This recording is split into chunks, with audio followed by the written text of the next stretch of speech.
Ya no se mueve, ¿verdad? Y ahora sí está bien. Yo creo que sí, espero no se caiga. Sí, eso es lo que yo estaba pensando. ¿Crees que te sirva la toallita para detener algo? Trae una de borra. Es que el problema es que es imantado. Ah, es imantado. Está imantado acá arriba, entonces. ¿Ya se inició? ¿Ya? Ya se inició, perfecto. Bueno, a todos nuevamente, muchachos, buenos días. Vamos a continuar con nuestra clase de mecánica de suelos 2, grupo 5CM1. El plan de esta clase es revisar la forma en que se interpretan gráficamente resultados de la curva de consolidación y de la curva de compresibilidad del suelo. Estas interpretaciones son originales por sus autores, realmente están basadas en la teoría de consolidación unidimensional del autor Terzaghi y aplican para probetas chiquitas, medianas y grandotas. El fenómeno de consolidación unidimensional no está restringido a probetas de laboratorio. El fenómeno de consolidación unidimensional no está restringido nada más a resultados de campo. En realidad, la teoría se aplica tanto a probetas chiquitas, medianas y grandotas, es decir, espesores que van desde 1 milímetro, si ustedes quieren, tamaño tortilla, hasta espesores de 200 metros de arcilla, como pueden encontrarse uno en lugares como Suecia o Noruega. Aquí en la Ciudad de México, debajo del aeropuerto internacional de la Ciudad de México Benito Juárez, hay del orden de 100 metros de espesor de materiales finos, entre lo que es arcillas y limos. ¿Sí? En la sonda de Campeche podemos encontrar espesores, pues algo así como unos 150 metros de puro lodo, aproximadamente. Lodo, bueno, es arcilla, a final de cuentas. Bien. Entonces, es muy importante tener en cuenta ese primer dato, que los resultados no únicamente se deben a probetas de laboratorio. Por favor, que quede bien claro, son probetas de laboratorio y de campo. Entonces, déjenme ponerlo, ¿dónde?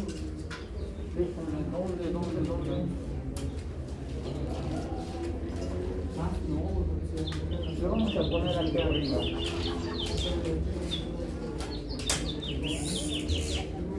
Campo y laboratorio. Campo y la. Todo esto es aplicable a campo y laboratorio. ¿Sí? Cuando nosotros, como ingenieros civiles, bueno, mejor dicho, vamos a empezar un poquito en orden. Prácticamente los 4 primeros semestres,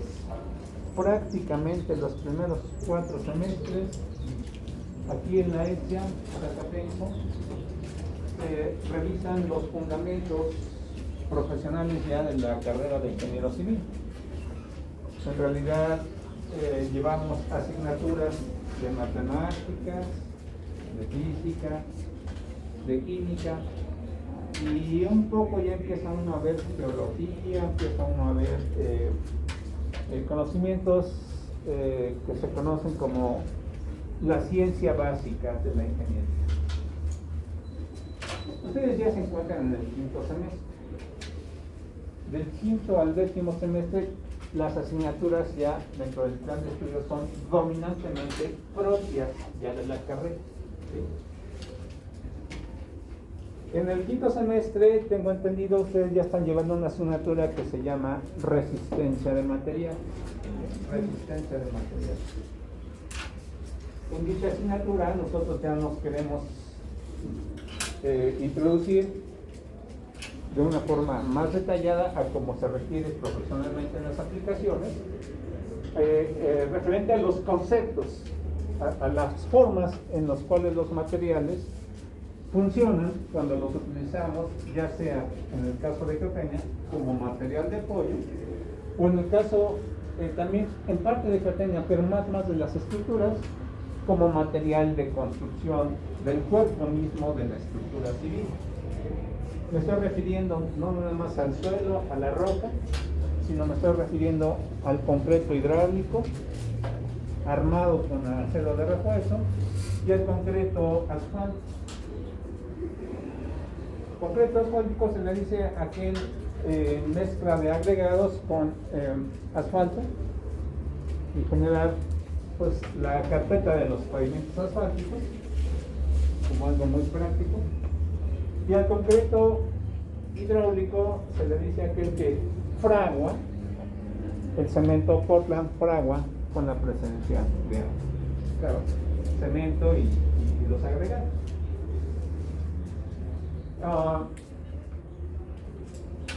Cuando en el ingeniero civil nos enfrentamos ya al proceso de proyectar una estructura, hay necesidad de, obviamente, toda estructura típicamente su carga la envía al terreno. Es decir, en geotecnia utilizamos o estudiamos al suelo esencialmente como material de apoyo.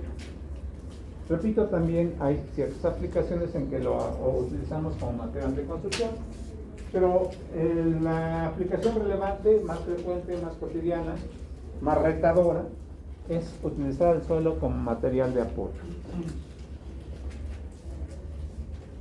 Hoy día ya llevamos siglos de desarrollar la ingeniería. En el caso particular de la geotecnia, llevamos aproximadamente 110 años como ciencia.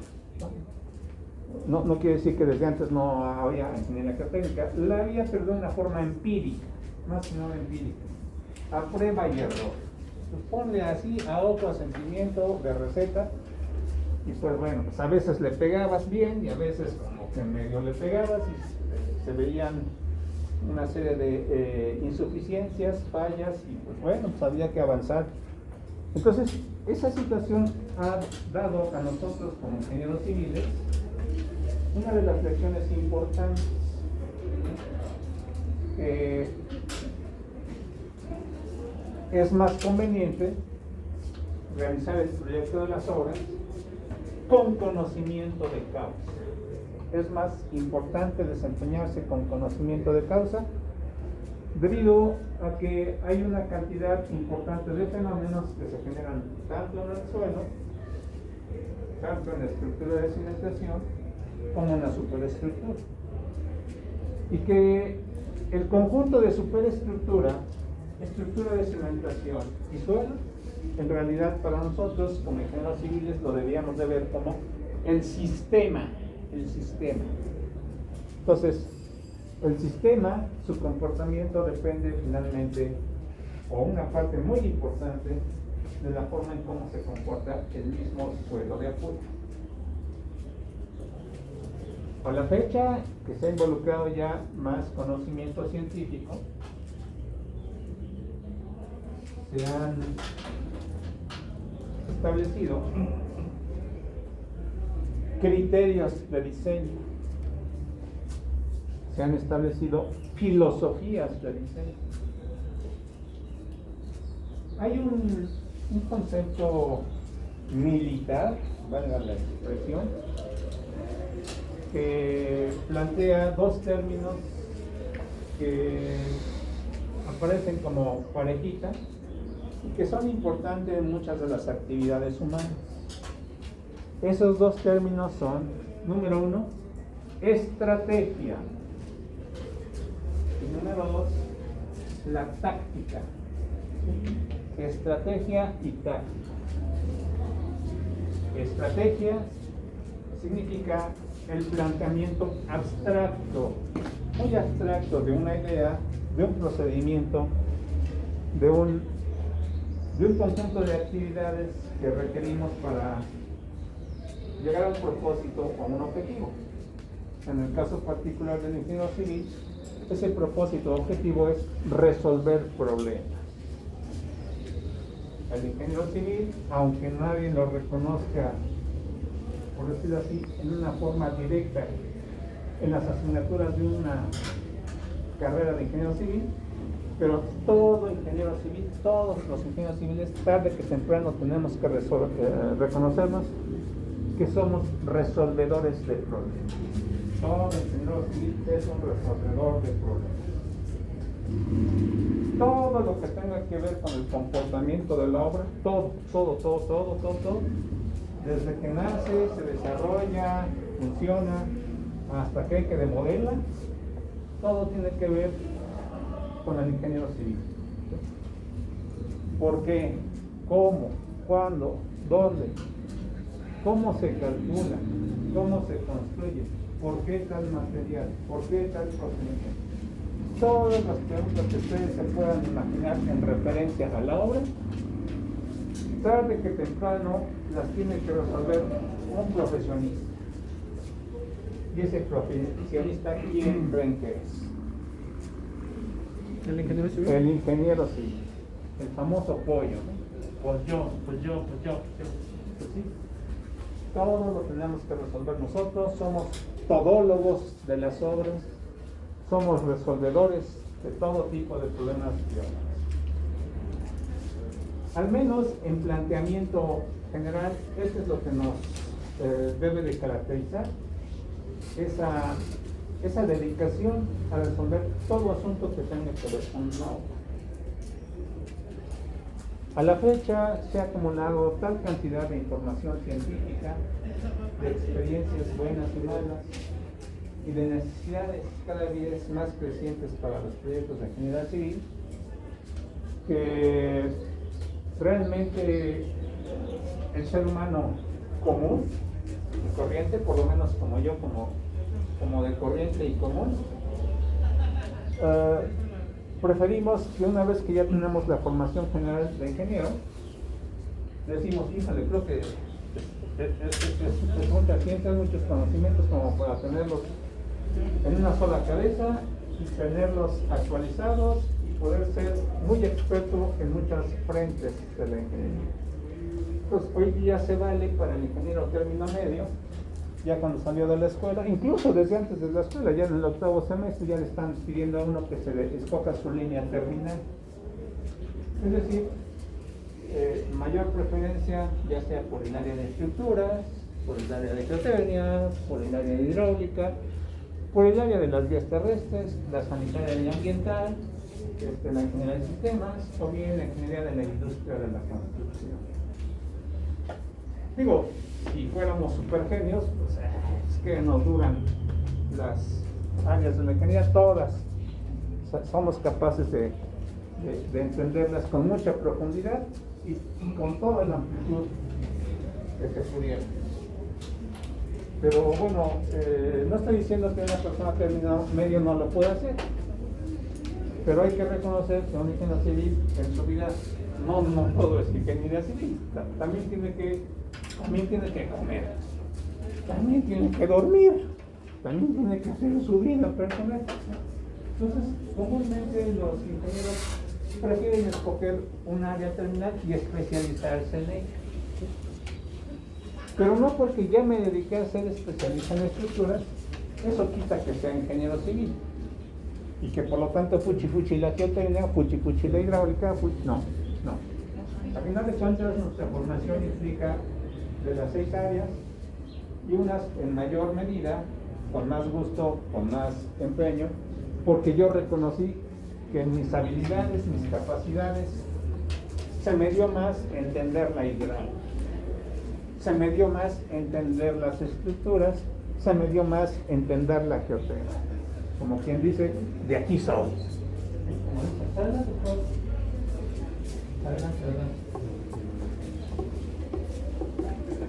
Sí, entonces, cuando uno ya ha definido un área al cual pretende dedicarse con más concentración, bueno, pues evidentemente hay que aplicarse uno, como dicen por ahí, en cuerpo y alma. Que al final de cuentas, esto implica actividad para nosotros, ¿no? Es un gran reto de ingeniería civil. va uno a la SPE, a la Escuela Superior de Física y Matemáticas,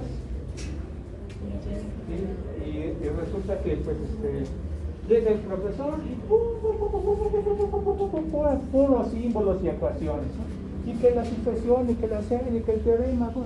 y que la inducción matemática, y que puntitos y símbolos, y empieza a explicar LQQD. LQQD. ¿Y eso qué? Con lo que queda demostrar. ¿Así? Ah, bueno, está bien. Bueno, muchachos, ya se acabó la clase. ¿Alguna duda? No, ninguna. Órale. Todos entienden los símbolos. Nadie se queja. ¿Entendieron? Sí. ¿Saben qué? De tarea se van a hacer 3 demostraciones. Pero de todos, así se les dio la matemática y ellos entienden en su idioma. ¿Sí? Los físicos también. Solo que los ingenieros no nada más entendemos con símbolos. Aquí necesitamos 3 partes para entender la ingeniería. ¿Sí? Número 1, los conceptos. Número 2, los esquemas, croquis y dibujos. Número 3, las ecuaciones.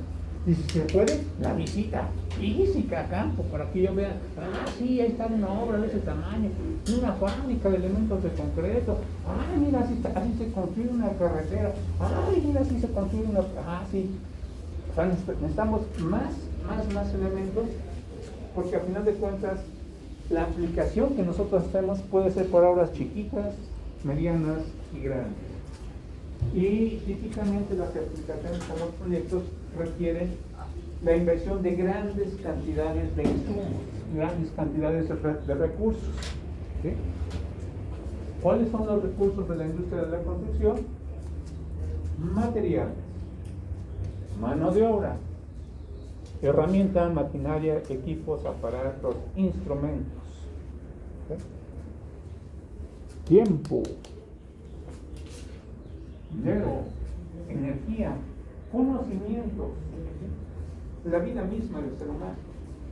Tarde que temprano nosotros como ingenieros civiles, de una u otra forma, van a poner en nuestras manos esos recursos, o vamos a estar a cargo de esos recursos.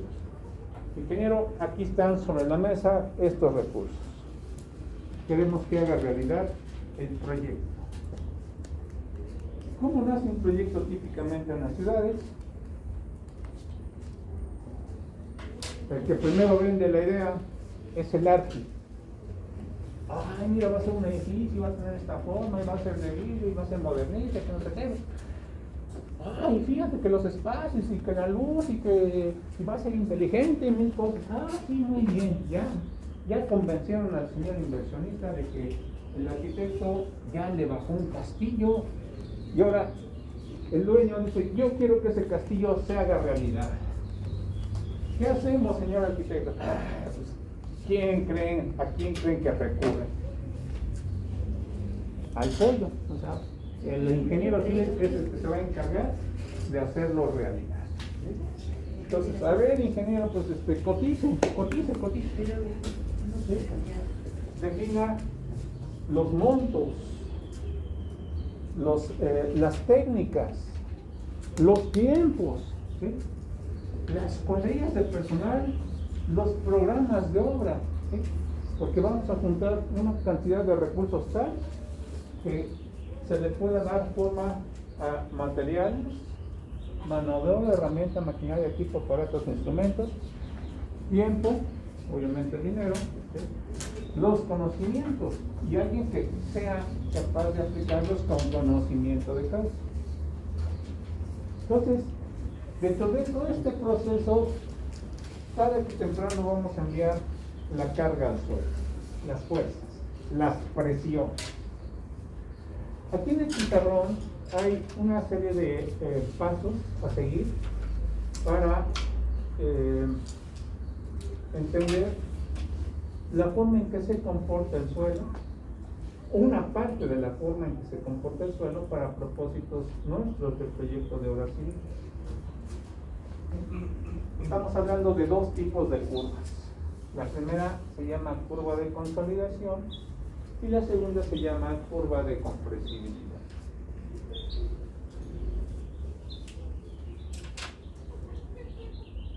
Voy a suponer lo siguiente.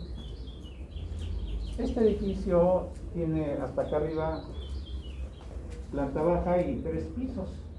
En realidad está hecho de 4 losas de concreto macizo, que es la parte más importante que concentra la masa a una cierta altura del terreno.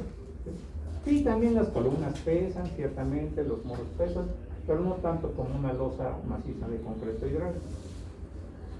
Resulta entonces que este edificio actualmente ya está construido, obviamente, pero durante su proceso de construcción implicó colocar primero una losa,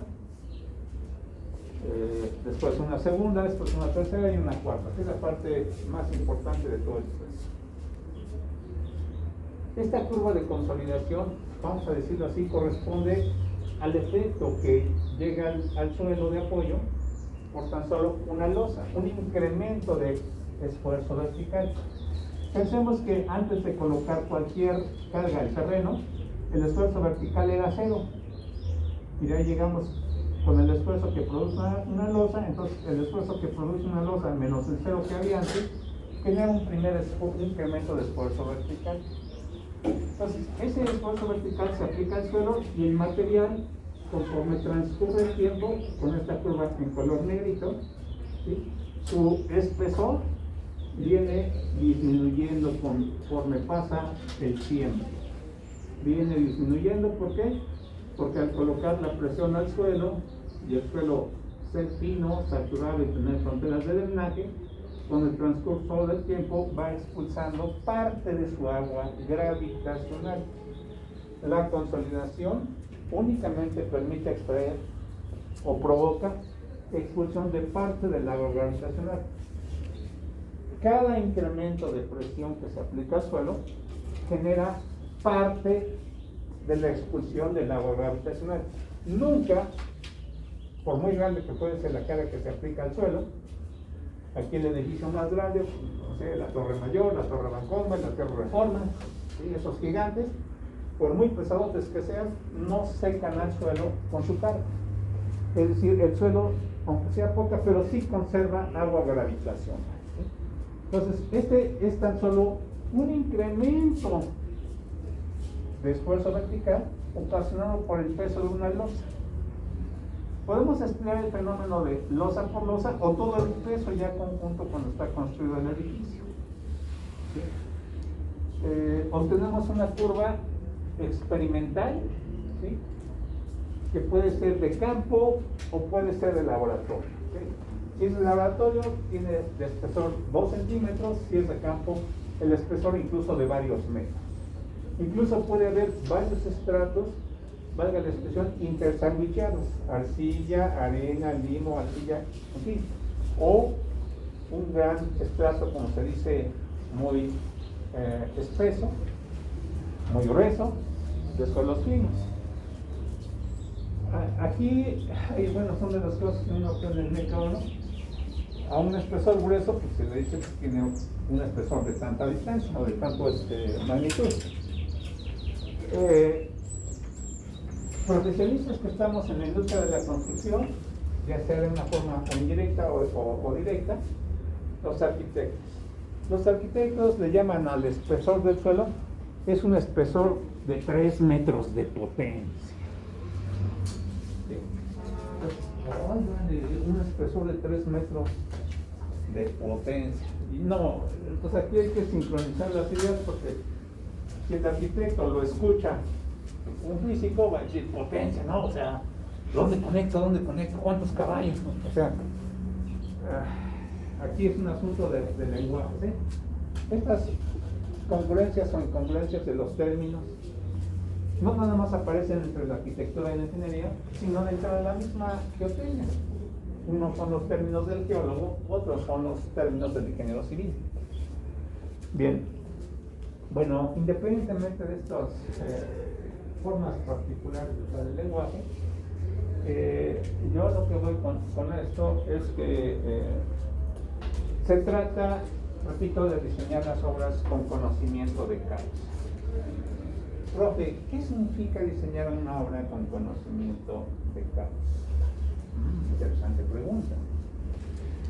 Implica aplicar los conocimientos comprobables, demostrables, ¿sí? Ya los hemos provocado, ya los hemos observado, ya sabemos cómo funciona el fenómeno, y diseñar con conocimiento de causa implica aplicar esa información que es certera al proyecto de las obras.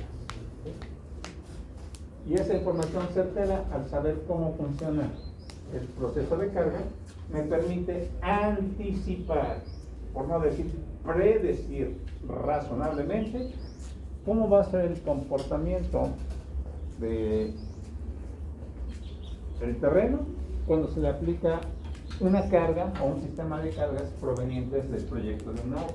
¿Sí? Ya no es algo misterioso de que pongo y a ver qué pasa. No, ya sabemos, tenemos elementos suficientes para hacer pronósticos de cómo va a funcionar el proceso de carga en el suelo, cuánto tiempo va a requerir, cuánto tiempo se va a deformar, y si los esfuerzos que se generan son capaces de romper o no al suelo.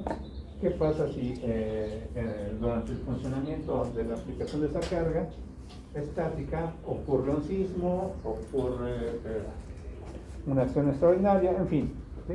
La idea es el enemigo a vencer en la ingeniería civil. Grábenselo bien, por favor, así, grábenselo bien. El enemigo a vencer en la guerra del ingeniero civil se llama la incertidumbre. Incertidumbre. Es decir, diseñar a ciegas. No se vale hoy día a la fecha diseñar a ciegas. Ay, ¿cómo decirlo así? El ingeniero civil tiene que tratar con el chalán más chalán, el ingeniero más ingeniero, el gerente más gerente. Ay, cuando se lo tiene uno que explicar el chalán más chalán. Ay, diseñar con conocimiento de causa. ¿Cómo se lo explico al chalán? Mira, chalán, uno como ingeniero tiene que diseñar la obra sin aventarse como en borras. ¿Me entendiste, chalán más chalán? Sí, ya te entendí. Señor ingeniero, ¿cómo vamos a diseñar? Cumpliendo con las filosofías de diseño. Estados límite de falla, estados límite de servicio, estados límite de desempeño. Órale, ya se oye más acá, ¿no? Y cuando con el señor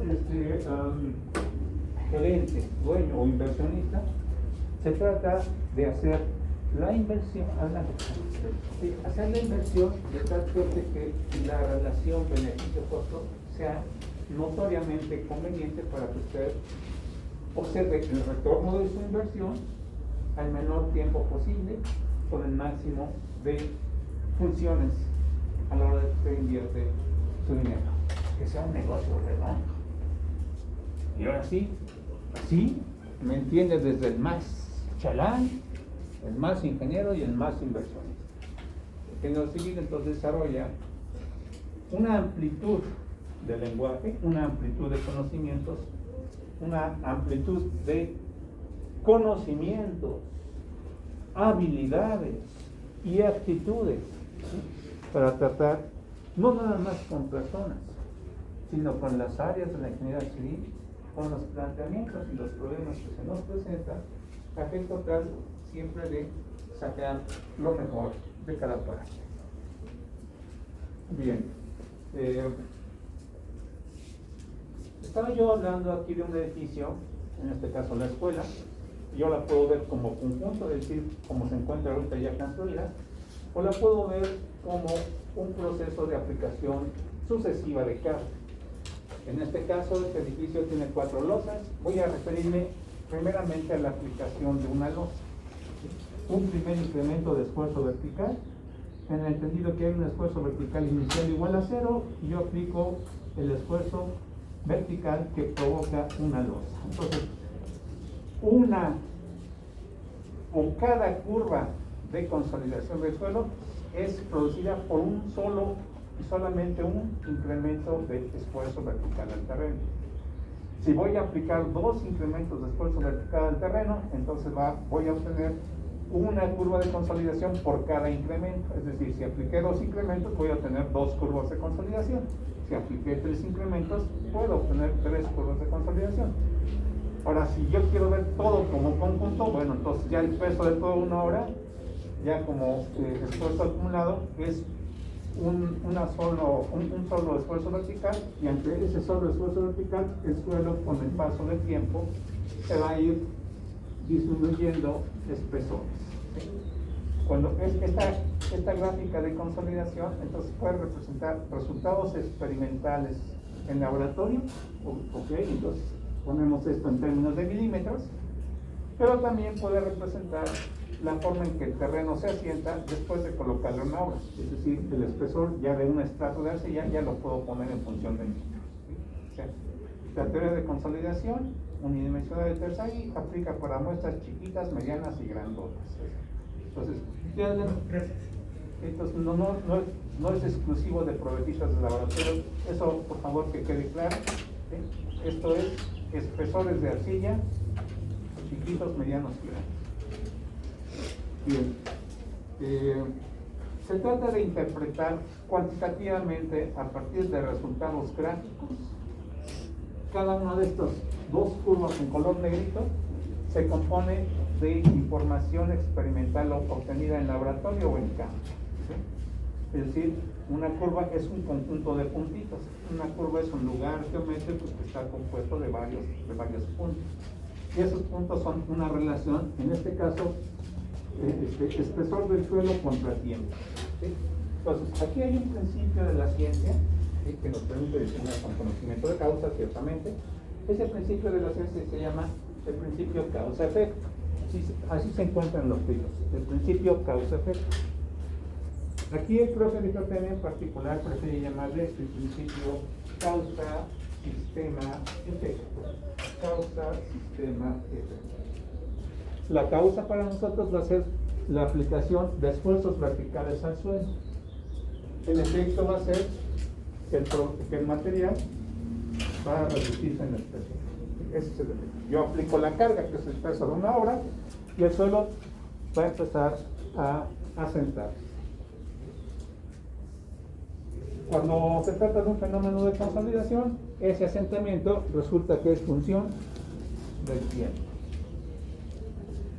Me interesa saber, idealmente, en consecuencia, cómo es esa función de asentamiento que depende del tiempo, qué valor máximo puedo yo obtener, va a ser rápido, va a ser lento, ¿sí?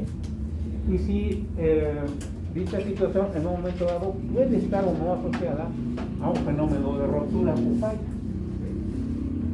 Entonces, bueno, aquí es donde ya empezamos a meternos más al comportamiento de los materiales. Hablaba yo que los primeros 4 semestres tenemos esencialmente asignaturas que se conocen como ciencias de la ingeniería. Y a partir del 5º semestre, o sea, nosotros ya estamos en el 5º semestre, ya empezamos a ver mayoritariamente, dentro de nuestro plan de estudio, asignaturas que son como tal ciencias de la ingeniería. Ya no son ciencias básicas, son ciencias de la ingeniería. Estamos llevando nuestra asignatura de resistencia de materiales, y en esta asignatura ya nos empiezan a introducir o presentar una serie de conceptos propios de nuestra disciplina. Uno de esos conceptos se llaman las solicitaciones. Formalmente, en la ingeniería civil, a las solicitaciones también se le conocen con otros 2 nombres. Aparte de solicitaciones, se les conoce como acciones. Y el otro nombrecito son las cargas. Solicitaciones es sinónimo de acciones es sinónimo de cargas. Por alguna razón extraña, no me pregunten de esas cosas, porque eso ya es el dominio público, pero se ha generalizado más el uso de las cargas, ¿sí? Por alguna razón se ha generalizado más el uso de las cargas. Y en forma práctica, cargas muertas, cargas vivas y cargas accidentales. ¿Sí? Va de nuevo. Cargas muertas, cargas vivas y cargas accidentales. No me pregunten por qué, pero el ser humano es un ser muy curioso, muy chistoso, ¿sí? Muy especial, tiene sus modos para entender, para aprender.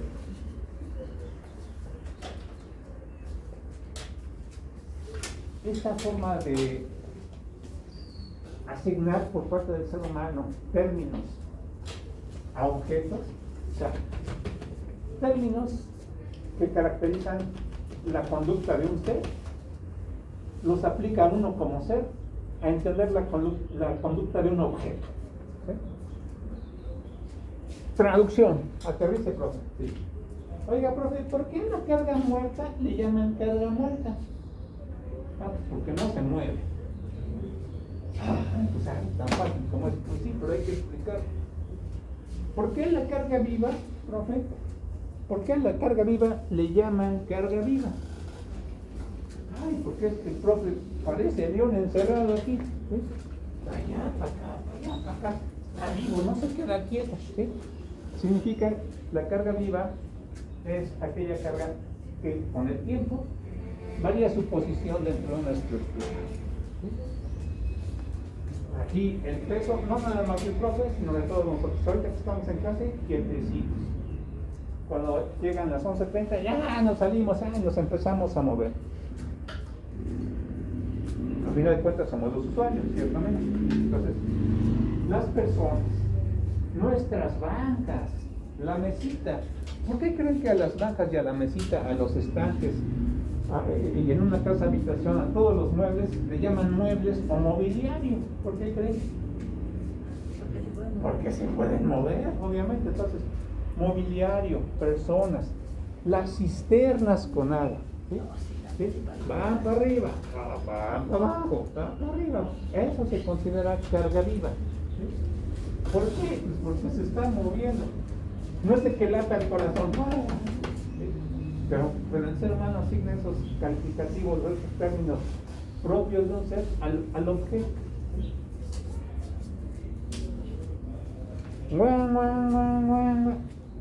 Una carga accidental, el sismo, el viento, ¿sí? Una explosión, la marea, el oleaje, ¿sí? Un accidente que ocurrió, explotó un tanque de gas y hasta acá se sintió la sacudida. Es una acción accidental. Traducción: ¿cómo distingo una carga muerta de una viva de una accidental? Bien. Si yo este edificio quiero que sea de 4 pisos, ¿sí? Entonces la intensidad de la carga sí dependió de la voluntad del ser humano, porque no aplica la misma carga a un edificio de 4 pisos, de 10 pisos, o de 20 pisos, o de 30 pisos. Eso depende de la voluntad del ser humano. Traducción: entonces, carga muerta y carga viva sí depende de la voluntad del ser humano. ¿Qué me dicen ustedes acerca de la carga accidental? Dependerá del ser humano, su intensidad, su ocurrencia, el tiempo, cuánto dura, en qué tiempo ocurre, por qué. ¿Quién sabe? De repente, un cortocircuito. También un cortocircuito se considera una carga accidental cuando uno está proyectando la cimentación para maquinaria industrial. Es que quién sabe que le cayó agua, se rompió, le cayó fierro, hizo un corto, pero por acá se sintió el agitón. Bueno, todo eso son cargas accidentales. Oiga, profe, está funcionando el elevador. Esa es una carga viva. Es una carga viva. Es un edificio de máquinas de coser y costureros, es carga viva. ¿Sí? Están subiendo el elevador los coches también, carga viva. ¿Sí? Entonces, a lo que voy. Entonces, como ingenieros civiles, clasificamos las cargas atendiendo a su magnitud, su intensidad en el tiempo, y si qué tanto es dependiente su ocurrencia de la voluntad del ser humano. Bien, a lo que voy, aplicamos carga al suelo. La carga al suelo se puede ser puramente muerta, puede ser combinación de muerta y viva, o puede ser combinación de carga muerta, carga viva y carga acción. Pero de que vamos a aplicar carga al terreno, la vamos a aplicar. Bien. Entonces, estaba yo comentando del principio causa, sistema, efecto. Causa, sistema, efecto. Yo coloco una presión en el terreno y el terreno, con el paso del tiempo, se observa que se va consolidando. ¿Sí? ¿Por qué dice sistema, profe? Porque la misma acción no produce el mismo efecto para suelos diferentes o depósitos de suelos diferentes. Puedo yo tener igualdad de acciones o de causas, pero no tengo igualdad de efectos porque cada efecto o conjunto de efectos depende de las características del sistema. ¿Sí? Si una persona está muy fuerte, así, tipo luchador, así que los de peso completo, y llega uno lo pellizca, ni costillas listas. Y llego yo con mi hermanita de 3 años y le aplico un pellizco. El mismo pellizco y le causa diferente efecto. Entonces, el sistema sí interviene en el tamaño del efecto. Y bueno, son de las cosas que uno tiene que ir aprendiendo sobre la marcha, sea por la buena o sea por la mala. Bueno, a lo que voy. Entonces ya me voy a dejar de choro maledor y voy a comenzar a explicar todo eso. Aplico la presión, es la causa. Con el paso del tiempo, el sistema permite evidenciar un cambio de espesor. Va de nuez, punto de entrada. Aplico un esfuerzo como causa. En el sistema, conforme transcurre el tiempo, se verifica un efecto que es reducción de su espesor. ¿Queda claro? No es de gratis. O sea, esta curva es resultado de un proceso de consolidación que se provocó en el suelo por la aplicación de un incremento de esfuerzo de la. Ahora, ¿están de acuerdo? Esta es una gráfica efecto contra tiempo. Solamente la causa está asociada en cuanto a que esta curva le corresponde para un incremento, por ejemplo, de 1 kilogramo sobre centímetro cuadrado o 50 kilopascales, por decir un valor. Ahora, una curva de compresibilidad, como lo dice aquí, esa es una curva de consolidación para un incremento de presión. Pero cuando tengo un incremento de esfuerzos sucesivos que se aplica al suelo, cada incremento genera una curva de consolidación. Y solo cuando tengo ya una familia, un conjunto de curvas de consolidación, ya soy capaz yo de crear o de dibujar una curva de compresibilidad. ¿Sí? Otra vez, causa, sistema, efecto. Ahora sí, mira, aquí está la causa, como variable independiente. Dijérase la X, dijérase el eje horizontal. ¿Y de quién depende? Se ve más fácil esta. Esta es la causa y aquí está directamente el efecto. Oiga, ¿y dónde se quedó el tiempo? No, el tiempo lo consideramos de aquel lado. Vamos a ver que esta deformación, el 100% de esta deformación, se viene graficando justamente entre dos puntitos sucesivos, ese incremento o decremento de deformación. El tiempo entonces está implícito aquí. El tiempo está implícito aquí está implícito el esfuerzo. ¿Sí? Les he comentado que la curva, o mejor dicho, la relación esfuerzo-deformación-tiempo en los materiales finos, en realidad debería ser una superficie en 3 ejes, mutuamente perpendiculares.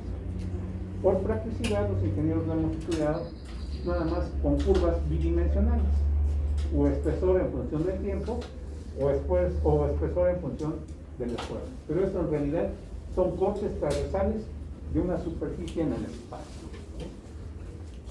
Bien, voy a comenzar con explicar cómo se interpreta esta curva de consolidación, luego la de compresividad y luego para qué sirve. ¿Sí? Aquí en este pizarrón, afortunadamente ustedes que ya entran con el segundo grupo, bueno, yo me eché casi 1 hora 10 minutos en el grupo anterior para hacer el pizarrón, y me dediqué los 20 minutos restantes a dar la explicación. A ustedes ya les tocó el pizarrón, nos permite abundar más en los conceptos. Bien. Conforme yo aplico un incremento de esfuerzo vertical, el espesor de la probetita o del estrato del suelo, conforme transcurre el tiempo, va observando varios puntitos experimentales y se crea esta línea en color negrito que se llama curva de consolidación.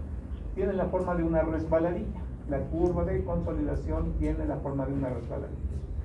Ahorita ustedes están recibiendo información, yo estoy emitiendo, sí, y ustedes son receptores. Ahorita la información está llegando desde el carácter visual y auditivo. ¿Sí? La información está entrando por los ojos y los oídos, y ustedes ya están realizando un proceso de asimilación, de comprensión. Están moviendo su cajita de cráneo. ¿Sí? Entonces, lo comento porque cuando ahí está la gráfica del laboratorio, y dice, no, pues haga lo que tengan que hacer. Bueno, entonces, ¿qué es lo que se tiene que hacer? Bueno, uno de los primeros pasos es interpretar. Es decir, cuando uno proyecta una cimentación, lo que nos exigen los reglamentos de construcción es: ¿el suelo puede fallar o no puede fallar?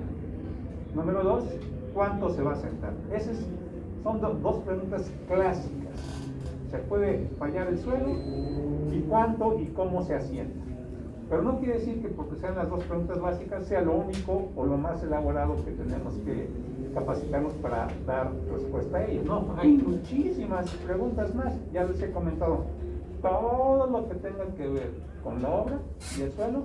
El ingeniero civil tarde que temprano lo tiene que resolver. ¿Sí? Entonces puede ser tan temprano como que no hay nada en el sitio, tan tarde como que ya está chueco y ahora corríjalo, ingeniero. Corrección también. Bueno, todo eso implica cómo vamos a apoyar la carga en el terreno, qué le tenemos que hacer al terreno para que la obra otra vez entre en cintura, como dicen por ahí. O sea, al final de cuentas cumple los requisitos. Bien, esta curvita negra, ¿sí? Entonces es una curva de consolidación experimental, sea de campo o sea de laboratorio. Ahora, he comentado este proceso de consolidación del suelo. Es un proceso de deformación volumétrica diferida. Bien, ¿en qué hemos acordado que significa diferida? Muy bien, que es dependiente del tiempo. Diferida significa que es dependiente del tiempo, que consume tiempo su manifestación, pues, para acabar con eso. O a largo plazo, como quieran llamar. Entonces, ¿qué es lo que hacemos nosotros los ingenieros cuando nos enfrentamos a fenómenos que son de largo plazo? Bien, se trata de decir, bueno, a ver, interpretar la curva. Utilizamos la teoría de Terzaghi. A ver, ¿cómo nació la ingeniería desde el principio? Se manifiesta un fenómeno, o sea, a colocar carga sin querer. Colocamos carga en el terreno y se empezó a observar que el terreno se asentaba, consumía tiempo. Esa fue la experiencia vivencial número 1. Número 2, con la tendencia del ingeniero civil a diseñar con conocimiento de causa, se estudió ese fenómeno. ¿Sí? Y después de N años, salió a la luz una teoría que explica cómo funciona el fenómeno. ¿Sí? Una teoría científica, si ustedes quieren. Y una vez que ya se tiene esa teoría científica, entonces decimos, ahora sí, voy a generar en campo otra vez la aplicación de carga, pero lo voy a ver, ¿sí? Con estos ojos, lo voy a ver con estos ojos de la teoría. ¿Sí? La teoría de consolidación son como unos lentes.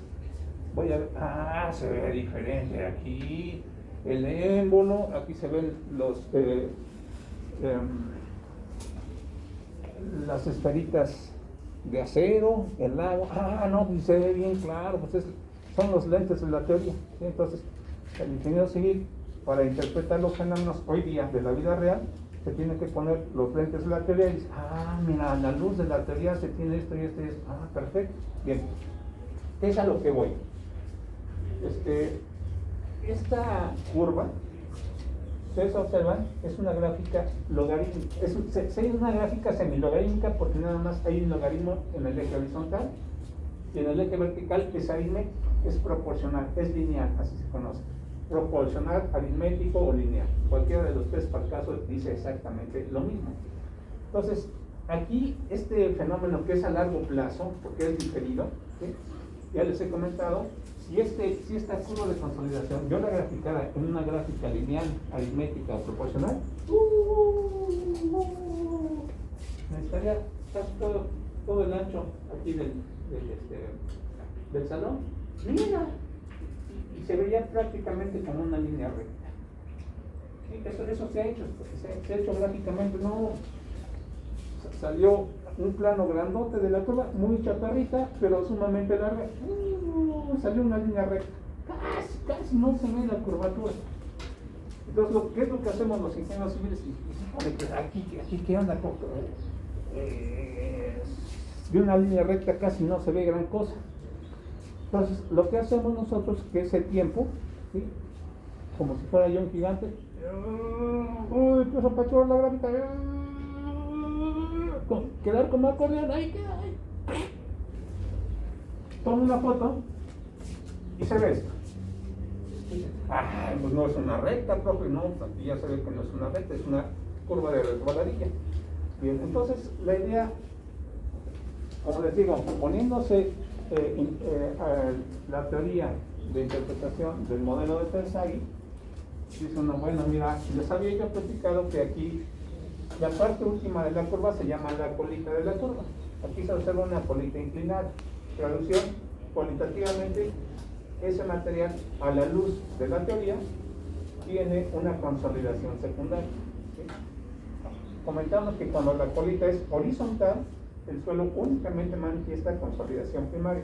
Entendiendo por consolidación primaria el proceso de deformación volumétrica del suelo, o sea, proceso de asentamiento, única y exclusivamente debido a la expulsión de agua. Cuando se trata del fenómeno secundario, ya los sólidos del suelo también se consideran deformables. Por eso había yo puesto hace 8 días aquí en el pizarrón el modelito del émbolo con los duraznos en almíbar, ¿se acuerdan que les había comentado? ¿Sí? ¿Por qué? Porque ahí ya se empieza a deformar la punta, que es algo más aproximado a como sucede realmente el fenómeno en la vida real. Bueno, entonces, número 1,